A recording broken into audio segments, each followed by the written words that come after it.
सदन में। आएंगे भी, तब भी बात करेंगे। अभी रत्नाकर सिंह जी के पास वस्तुतः इस संदर्भ में कोई स्पष्टता नहीं है, क्यों नहीं रहे, पर उनकी इस बात को लेकर शिकायत है कि नेता प्रतिपक्ष ने 52 मिनट के दौरान विधेयक के संदर्भ में कोई बात नहीं रखी। पर हमारे साथ इस राजनीतिक चर्चा से परे एक शख्स मौजूद है जिनका नाम है राव कुलदीप सिंह। शिक्षाविद हैं, उनसे हमारे सियासी सवाल नहीं है। कुलदीप जी, आपसे केवल इतना सवाल है, 2 साल पहले लाया गया विधेयक जिस सरकार ने लाया था उसने इसे अपर्याप्त माना। जिन उद्देश्यों के तहत लाया गया था यह विधेयक उन उद्देश्यों की पूर्ति में नाकाम रहा। इसे स्वीकारते हुए सरकार एक नया विधेयक लेकर आई जो आज संसद के एक सदन अर्थात लोकसभा में ध्वनि मत से पारित हो गया। यह विधेयक बतौर शिक्षाविद आपके मन में कितनी उम्मीद जगाता है, को कितना आश्वस्त से जो कुछ बदलाव किए गए हैं वो अभी समय की मांग के हिसाब से उचित लगा होगा कि इन चीजों को करने से शायद स्थिति सुधरे, कुछ कड़े प्रावधान कर दिए। लेकिन मैंने जब दोनों में अंतर देखा, 24 में भी एक था ही पहले से, और भी कई तरह के नियम कानून हमेशा से रहे हैं, पर इनके लाने से इतना फर्क नहीं पड़ता जितना इनको जो इस्तेमाल करते हैं उन लोगों की इच्छा शक्ति का सवाल।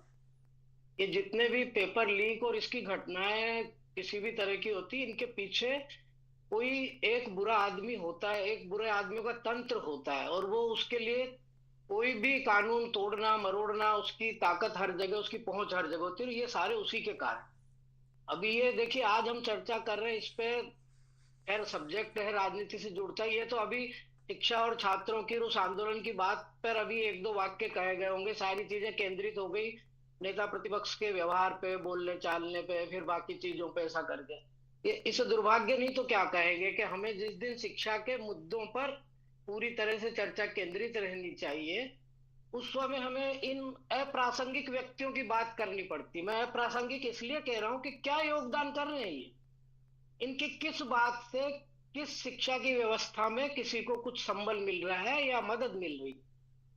आज अगर जैन जी सड़कों पर एक आक्रोश लेकर निकल रही है और संसद की तरफ मार्च कर रही है, जिस संसद को हासिल करने के लिए कितने क्रांतिकारियों ने अपने रक्त बहाया है, जान दी है, उसका इतना मतलब ये स्थान इतना नीचे गिर गया कि उसके लिए इस तरह चलो कोई भी ऐसे करके घुस जाएंगे उसमें, तो उसकी आस्था पे मतलब किस पे टिकाए, किस आधार पे अपनी आस्था टिकाए। तो ये समस्या राजनीतिक नेतृत्व की उतनी नहीं है जितनी राष्ट्रीय चरित्र की है। और राष्ट्रीय चरित्र चूंकि अब लोकतंत्र है और दुर्भाग्य से राजनीतिक व्यक्तित्वों का प्रभाव बहुत ज्यादा है सब पे, तो जो वहां से गंगोत्री से निकलेगा, गंगा जी से, वो नीचे तक जाएगा। तो हमारे यहाँ चरित्र का जो संकट है वो इन सारे समस्याओं की जड़ में है। विधेयक ये नया लाया है, निश्चित रूप से कुछ प्रावधान सुधारे हैं, इसको काम करने के लिए जब आगे बढ़ेंगे तो जो लोग वाकई कुछ करना चाहते हैं उनको थोड़ी सुविधा होगी।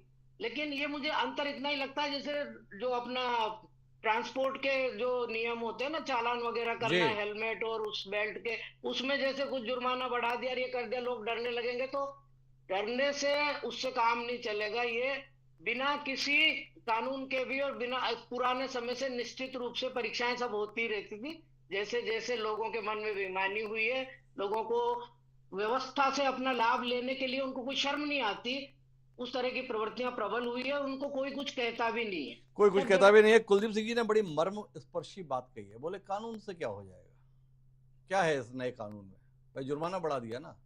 हेलमेट के संदर्भ में 100 रुपए जुर्माना होता था, 500 रुपए का जुर्माना कर दिया तो क्या लोगों ने हेलमेट पहनना शुरू कर दिया। लेकिन जिस समय पर पुलिस की कड़ाई बढ़ जाती है, हम देखते हैं शहर की सड़कों पर लोग अचानक हेलमेट पहन के घूमना शुरू कर देते हैं, अन्यथा कानून तो बना रह जाता है। लोग पुलिस वाले के सामने बिना हेलमेट के भी निकलते हैं, और पुलिस वाले के सामने क्या निकलते हैं, अधिकांश पुलिस वाले ही बिना हेलमेट के गाड़ी चलाते हुए दिखाई देते हैं। तो जो बात है वो चरित्र की है, उस चरित्र के संकट पर कुलदीप सिंह जी ने हमें रोशनी दी है। लेकिन मैं पीयूष पंत जी आपके साथ वापस